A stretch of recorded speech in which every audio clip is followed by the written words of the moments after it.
tohle jsem já, Lucy. A jak už určitě víte, tohle bude příběh o mé ségře a o mně. No, moje ségra, jak už určitě víte, se ke mně nechová hezky, je rozmazlená. Prostě jí mamka plní úplně všechno, co chce a ona se ani ke mně neumí chovat. Takže toto bude příběh o mně.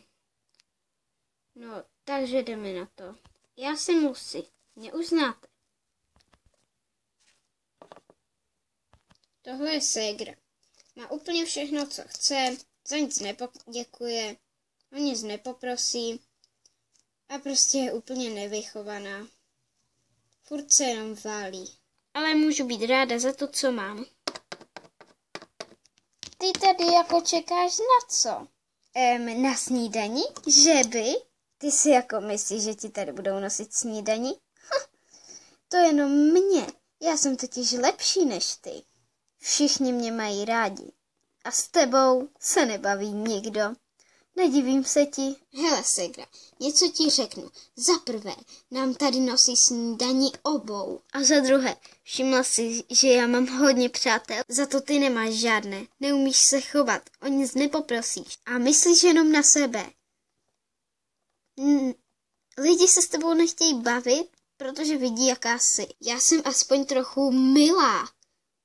Nejsem namyšlená.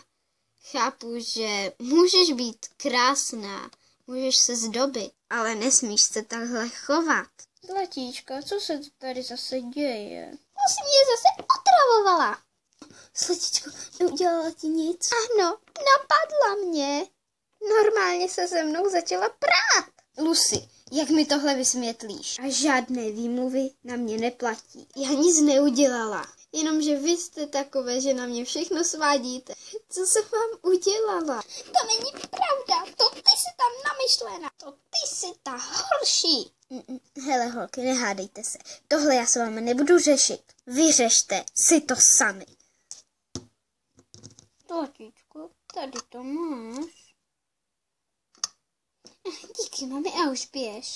Zlatíčko, ale jistě, napapej se. Tu máš. Lucy, pak to všechno uklidíš a ten tác taky. Já to uklízet nebudu. Vidíš to? To ty jsi ta, kterou nikdo nemá rád. Nechápu, jak někdo může být na tvojí straně. Máma si myslí jenom, že já jsem tady na to uklízení. Neříkám, že já vůbec nebudu uklízet, ale všechno dělám já. S ničím mi nepomůžete. Aspoň se mám líp než ty. Mně uděláš úkoly, ale já tobě úkoly dělat nebudu. Co si vůbec myslíš? Takovýhle věci já rozhodně dělat nebudu. A i kdybych ti to slíbila, tak na tebe kašlu. Víš ty co? Tohle já tady nebudu poslouchat. Promiň, Kate, mám, jsem tě srazila. Lucy. Lucy, co se děje? Víš, co se mi doma děje? Tak musím jít ven. To chápu. To je mi líto. Děkuju, Kate. Aspoň někdo mě polituje.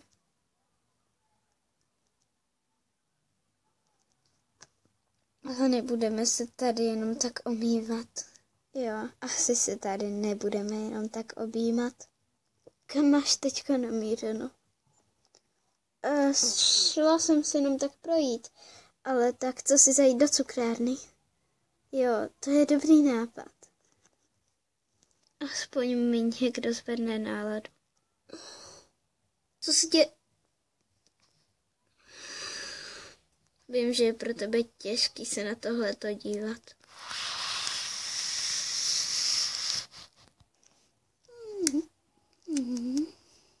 Bylo to super, Mio, ale já už teď budu muset... Ne, nikdo. Co se děje? Ale nic, jenom moje praštěná ségra tady překáží. Ty máš sestru? Jo. Aha. Jo. Ale té si nevšímej, ta je úplně nějaká divná. Já jsem přece lepší než někdo jiný, ne? Jo, asi už budu muset. Vážně tak brzo? Ano, už budu muset jít, tak se zase uvidíme zítra. No tak ahoj.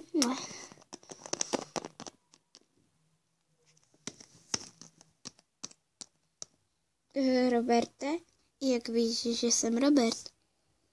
Jsem ségra Meji, tvojí holky. Aha. Hele, já jsem aspoň rád, že jsi se mnou začala mluvit, protože to, co ona o tobě říká, tomu fakt nevěřím. Ty bys nikdy nebyla taková, Lucy. Vážně, čekala jsem, že i ty budeš na její straně a že mi nebudeš věřit. Jo, i ona mi už přijde nějaká divná. Prostě bych jí ani moc nevěřil a jsem se s ní chystal, že bych se s ní už rozvedl. Tak to teda ne! Že by se se mnou rozvedl? Stejně chceš začít chodit z Lucy, tak proto. Segra, jsi ty normální? A co ty ještě tady překážíš? Co si jako myslíš? Já vím, že ty jsi ještě malé mimínko. A ty, Robertičku, si příště nedovolují.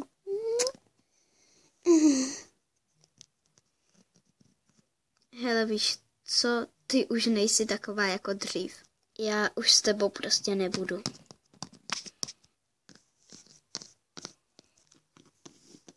Roberte, jsem ráda, že máš rozum. Já taky, že už prostě nebylo normální. Jo. Tak nic, tak já už půjdu. Tak ahoj. Ahoj, Lucy. O pár dnů později ségra ze sebe jenom pořádila už chudáčka. A chová se k tobě pořád stejně? Jenom mě nutí, abych jí litovala a to mi přijde aj docela vtipné. Jsem ráda, že už po tebe tak neřve. Sice máma, jo, ale ségra. Já už jsem prostě ráda, že už se netrápíš. Jo, ségra už nemá hodně přátel. Ale zaslouží si to podle mě. Věřím, že se aj někdy změní. Jo. Toto byl speciál za 62 odběratelů. Ještě jednou vám moc děkuju a snad se vám toto video líbilo a uvidíme se u dalšího. Ahoj!